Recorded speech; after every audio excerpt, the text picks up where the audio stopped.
आपण त्याच्यापर्यंत पोहोचलं पाहिजे.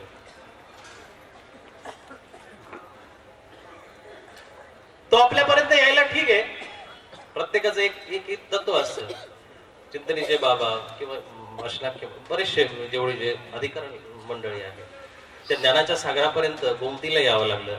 त्या ज्ञानाच्या कृपेच्या सागरापर्यंत अनेक नद्यांना यावं लागलं. नदीपर्यंत सागर पोहोचू शकत नाही, परंतु नदीची सरिता ती सागरापर्यंत पोहोचते. मोठ्या लोकांपर्यंत आपल्याला पोहोचता येत नसेल, त्यांचा ज्ञानाचा जर आश्रय करायचा असेल तर आपण त्यांच्यापर्यंत पोहोचलं पाहिजे. रुक्मिणीपर्यंत कृष्ण पोहोचला होता, मान्य आहे, अर्जुनापर्यंत, द्रौपदीपर्यंत, पण सुदाम्यापर्यंत पोहोचलेला नव्हता. कारण देवाच्या जवळ येण्यासाठी सुद्धा दरिद्रता झटकावी लागते. न जाणं सुद्धा ही एक दरिद्रता आहे, लक्षात घ्या. जाणं हे पुण्याचं काम असेल कदाचित, पण न जाणं सुद्धा एक दरिद्रता आहे. देव जवळ असून सुद्धा काही माणसं जात नाही. 70 किलोमीटरचं आतमधून अंतर आहे समुद्राच्या आतमधून पोरबंदरचं, असं 110 का 130 अंतर आहे, 70 किलोमीटर. तरीही कमीत कमी सुदाम्याचे 25 ते 30, 4-5 पोरं होते म्हणजे 25 ते 30 वर्षापर्यंत सुदामा कृष्णाची नुसती कीर्तीच ऐकत होता. लहानपणी 12 वर्षापर्यंत सोबत राहिले असतील, 14 वर्षापर्यंत. परंतु त्याच्यानंतर जे विभक्त झाले ते वयाच्या 30-35 वर्षापर्यंत विभक्त झाले. म्हणजे लक्षात घ्या की त्या कृपासागरापर्यंत एक छोटासा स्रोत होऊन जरी आला ना, तो आपल्याला पदरात घेत असतो. तुम्ही बघा, ज्यावेळेस सकाळी जाल किंवा संध्याकाळी बरीचशी मंडळी गेली असेल, गोमतीला आपण विभक्त करू शकतो का? आता त्या अरबी समुद्रामध्ये पोहोचलेली गोमती आपल्याला वेगळी करता येईल का? नाही करता येणार. आपण जर त्याच्या अंतःकरणामध्ये आपला विलय होणं गरजेचं आहे. आपण ज्यावेळेस त्याच्या समीप जातो, त्याच्या जवळ जातो, आता आपला लय होणं गरजेचं, लयांगत पार्श्वभूमी गरजेची आहे. लय होणं गरजेचं आहे. आणि जोपर्यंत लय होत नाहीये तोपर्यंत आपलं काय दुःखालय शाश्वतम. आपलं जीवन, आपलं अंतःकरण हे नेहमी दुःखानेच भरलेलं आहे. सुदामा इथं शरण येतो. ओढो पे मुस्कान हृदय में समता भाव पेरोए प्रभुने, मित्र सुदामा के पग नैन नीर से. तुम्ही किती अश्रू धाळताना, ठीक आहे, मान्य आहे की अश्रूंनी आश्रय भेटत असतो. जोपर्यंत डोळ्यातून पाणी निघत नाही तोपर्यंत आश्रय पक्का नसतो, मान्य आहे. परंतु ते अश्रू त्याच्यापर्यंत पोहोचणं गरजेचं आहे. विचार करा, ज्यावेळेस रुक्मिणीनं पत्र लिहिलं असेल, ते पत्र तिथं ओलं झाले असेल, त्याच्यावरती 2 थेंब पडलेले असतील, 3 थेंब पडलेले असतील, 4 थेंब पडलेले असतील. आपण ते ओलं पत्र द्वारकेपर्यंत 1000 किलोमीटर पर्यंत किती ओलं पोचलं असेल. इथं येऊन त्याचे ओलावा कृष्णाने महसूस करावा, फील करावा, त्याचा अंतरंग भाव कृष्णाने लक्षात घ्यावा. लक्षात घ्या की ते पत्र लिहिलं कसं असेल, कुठल्या शाईने लिहिलं असेल. म्हणून वरण केल्यानंतर शरण कसं जायचं हे पण लक्षात आलं पाहिजे. असं वर्ण गरजेचं नाहीये. रुक्मिणी कुठंतरी अर्धी पण राहिली, थोडीशी लक्षात घ्या, कुठंतरी छोटीशी 1% सांगितलं ना, कृष्ण त्या हातामध्ये ओंजळीमध्ये दाबलेल्या कापसासारखं आहे. एक तरी दशी सहज द्वारकेमधून कृष्ण येत होते, चालत होते, एकटेच आहे, थोडस मान खाली, थोडीशी वर, अशा थोड्याशा विचार संभ्रम अवस्थेमध्ये. आणि रुक्मिणीनं बघितलं, मध्ये घराच्या जायच्या आतमध्ये विचारलं, खूप उशीर आज, काय भानगड? सभा होती द्वारकेमध्ये, सभा होती. हो का? तुम्ही जातानीच थोडासा उशिरा गेले होते म्हणून कदाचित तो उशिरा नाही आले. नाही, जाताना उशिरा कुठे गेलो तो? नाही, मी बघितलं द्वारकेमध्ये जात असताना तिथे रस्त्यावरती तुम्हाला चौकामध्ये जी व्यक्ती भेटली होती, कुणाची स्त्री होती ती? कृष्णाने सांगितलं, अमक्याची कोणीतरी, आपलीच नात्यातली यादवच आहे. बस, दोघांचा संवाद इथंच थांबला. लक्षात घ्या, खूप मार्मिक उदाहरण आहे. रुक्मिणीचा संवाद इथं थांबला, कृष्णाचा संवाद पण इथं थांबला. पण निसंवाद कृष्ण अंतःकरणातून विचार करायचा की आता प्रद्युम्न किती मोठा झालाय, की आता त्याचं लग्न झालंय, लक्ष्मणा बायको आलीये, आणि रुक्मिणींना या क्षणाला सुद्धा आपल्याला हा प्रश्न करावा की तू कुणाशी बोलतोय. काय चर झाला असेल त्या अंतःकरणामध्ये? तो महापुरुष पचवू शकलं? आपण पचवू शकतो का? म्हातारीला विचारावं, का हो, गावामध्ये गेले होते आणि तिथं ती म्हातारी तुमच्याशी बोलत होती, बरं वाटलं का तुम्हाला? चौकामध्ये तुम्ही बोलत होते. नाही करत आपण. 60 वर्षाचा 70 वर्षाचा म्हातारा झाला असा प्रश्न करू शकत नाही आपण. कृष्णाला प्रद्युम्न लग्नाचं झाल्यानंतर, सून आल्यानंतर कृष्णाला रुक्मिणीनं हा प्रश्न केला. 1% का होईना रुक्मिणीनं कृष्ण अधुरा सोडून दिला, पकडल्या नाही गेला कृष्ण. म्हणून वरण केल्यानंतर सुद्धा शरण कसं जायचं हे सुद्धा खूप महत्वाचं आहे. मला वेळ किती बाबा, वेळ किती सर, वेळ किती? 10 मिनिटं.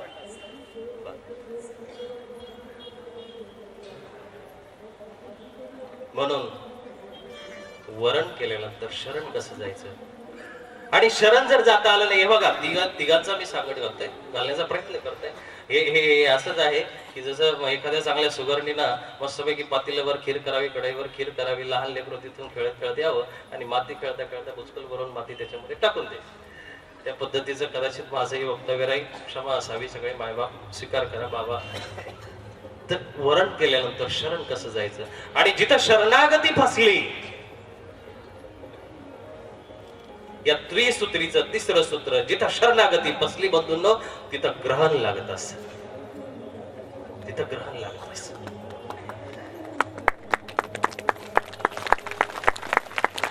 उशिरा का होईना कळला तो शब्द.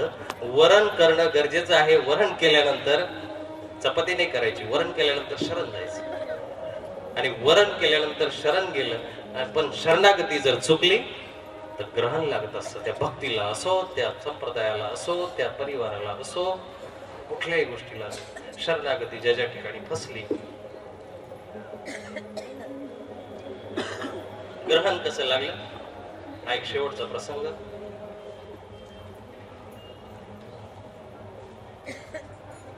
आणि तसाच कृष्ण आतमध्ये गेला.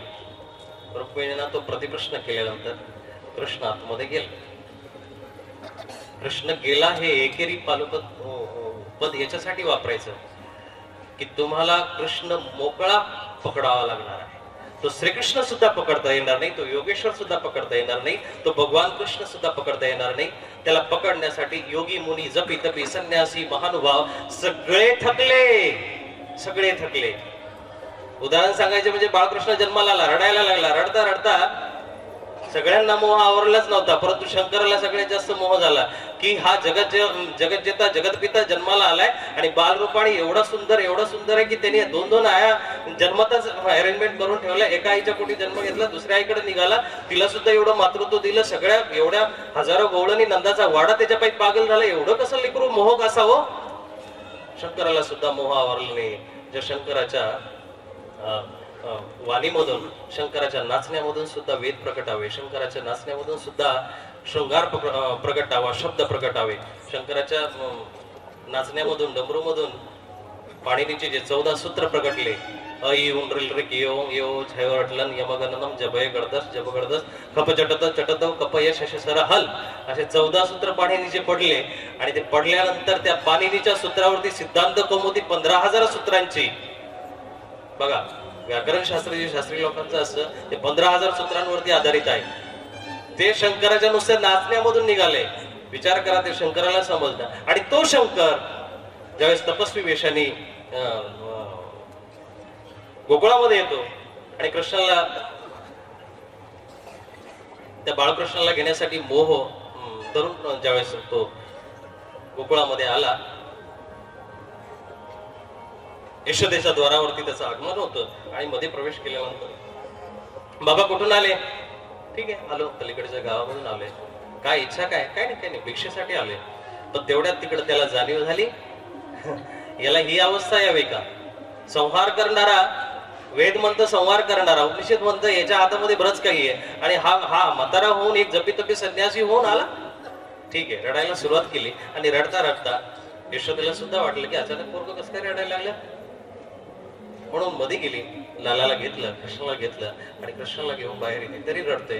दोघांची दृष्टादृष्ट झाली. जीव आणि शिव, परमात्मा तत्व हे कृष्णाने ओळखलं, शिवतत्व ओळखलं. परंतु आता त्याची इच्छा पूर्ण करायची आहे. म्हणून कृष्ण आणखी जोरात रडतोय, आणखी जोरात रडतोय. आणि रडता रडता यशोदेला जे शंकराने मागणं केलंय की आज भिक्षा घेण्यासाठी तुझ्या दारामध्ये आलो असेल, परंतु भिक्षा द्यायला तुला तुझं लेकरू थांबून घेत, रडायचं थांबत नाहीये, त्याला माझ्याकडे देते का 2 मिनिटं? पहिल्यांदा यशोदेला वाटलं की नको, कुठला अवली आहे, काही नजर बिजर लागली तर कशाला आपण. परंतु तरीही त्यांनी यशोदेना कृष्ण शंकराच्या मांडीवरती दिला. आणि ते दृष्टादृष्ट झाल्यानंतर शंकर अश्रू ढाळतायत, अश्रू. शंकर रडायला लागला. काय कारण असावं रडायचं? बाळ थांबलं. आता रडायचं कृष्णाचं जे कार्य होतं ते रडायचं कृष्णाचं काम थांबलं. आता शंकर रडतायत. विचारले ज्यावेळेस पार्वतीकडे गेले असेल त्यावेळेस विचारलं. त्यावेळेस शंकर म्हणतात की त्याच्या बेटीसाठी वेदांनी वारा व्हावं, वेदांनी पान व्हावी. त्याच्या बेटीसाठी यतिमुनींनी जपीतपी संन्यासांनी आपल्या दाढ्या पांढऱ्या कराव्या, हिमालयाचं टोक गाठावं, कैलासाचं टोक गाठावं, सुईच्या टोकावरती नाचावं, धुनी पेटवावी. असंख्य हटयोग्यांनी त्याच्या नामचिंतनामध्ये दिवस रात्र स्वतःला पागल करून घ्यावं, तरीही तो भेटत नाहीये. आणि मला किती सहजासहजी भेटला. आणि भेटला तर नाही, परंतु तो माझ्या मांडीवरती आल्यानंतर शांत झाला. म्हणजे कृष्ण मला नक्कीच काहीतरी समजतंय. शंकराचं वाक्य आहे, शंकराचं. म्हणून कृष्ण बाळ रूपामध्ये प्रत्येकाला थोडं वाटलं कदाचित समजेल, परंतु मोठ्या रूपामधला कृष्ण प्रत्येकाला समजणार नाही. म्हणून बाळकृष्णाला वंदन करणारी, बाळकृष्णाला भजणारी, बाल रूपाला आपण सर्वजण बसतो, सर्व भारतवर्ष बसतं, सर्व देशाबाहेरची लोक सुद्धा बालकृष्णाला बसतात. म्हणून कृष्णाचं सगळ्यात जे प्यारं रूप आहे, आवडीचं रूप आहे ते लड्डू गोपाल. ते प्रत्येकाच्या घरामध्ये दिसतं. आणि तरीही जरी प्रत्येकाच्या घरामध्ये नसलं तर कोणाचं तरी ज्यावेळेस गर्भधारणा झालेली असते, एखादी सून आपली गर्भित असते, त्यावेळेस नक्की प्रत्येक जण आई किंवा सासू कोणी ना कोणी आई वडील म्हणत असतात की आमच्या घरी कृष्ण येणार आहे, आमच्या घरी कान्हा येणार आहे. कृष्ण प्रत्येकाला प्राणप्रिय आहे. तो खाणाऱ्याच्या घरी आहे, न खाणाऱ्याच्या घरी आहे, पिणाऱ्याच्या घरी आहे, न पिणाऱ्याच्या घरी आहे, तो खाटिकाच्या घरी आहे, तो चांगल्याच्या घरी आहे, तो ब्राह्मणाच्याही घरी आहे, तो शूद्राच्याही घरी आहे.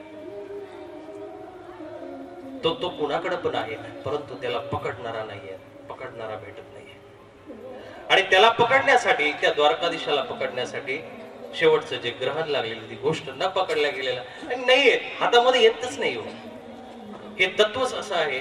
सकाळी पण सांगायचा प्रयत्न केला, दुपारी केला, संध्याकाळी केला, आणि 23वी चिंतनी चालली आहे. तरी पण एखाद्या व्यक्तीने उठावं की बाबा परिपूर्ण कृष्ण, पूर्ण अवतार कृष्ण मला समजला नाही, भेटणार, कोणीच नाही भेटणार. आणि असे कृष्ण ज्यावेळेस रुक्मिणीशी संवाद साधून मध्ये जातात, रुक्मिणी थोड्या वेळाने पाठीमागे गेली आणि पाठीमागे गेल्यानंतर आता कृष्णच न बोलते झाले तर कसं चालेल? तो प्रत्येक ठिकाणी बोलतोय, दुश्मनाशी सुद्धा बोलतोय. कसं? अर्जुनाशी बोलला हे जगमान्य जरूर असेल, अर्जुनाला गीता सांगितली हे जगमान्य जरूर असेल. जरासंधाशी तो सुद्धा बोलला, फक्त पळून बोलला, पळता पळता बोलला, सांगून नाही बोलला, तो तोंडाने नाही बोलला, कृतीने बोलला.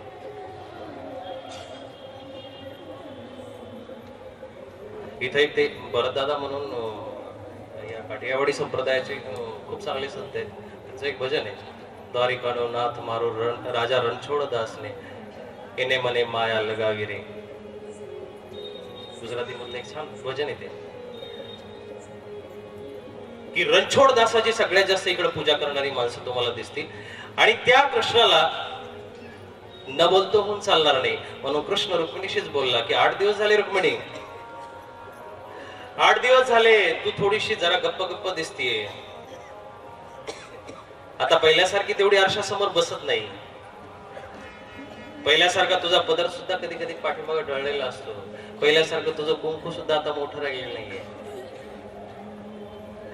पहिल्यासारखं तुझ्या जवळ आल्यानंतर तू जवळून जायची ना, त्यावेळेस कौमुदी सारखा वास यायचा, हरणाच्या कस्तुरी सारखा वास यायचा. आता कदाचित येत नाहीये. तो कुठल्याही फ्रॅग्रन्सचा वास नव्हता, परफ्यूमचा वास नव्हता, रुक्मिणीच्या प्रेमाचा वास होता. परंतु कृष्ण आणि तो वासावरून माणसं ओळखणं म्हणजे काय? जे जनावर असतं ते भक्ष आपलं वासावरून ओळखत असतं. तर कृष्णाला रुक्मिणीचा 8 दिवसाचं गप्प पण लक्षात आलं. आणि हा शेवटचा प्रसंग की गप्प गप्प रुक्मिणी होती. म्हणून रुक्मिणीला विचारलं कृष्णाने, रुक्मिणी गप्प का? ती म्हणते देवा तू पण गप्पच आहेस, 8 दिवस झाले तू पण कुठे एवढा बोललाय.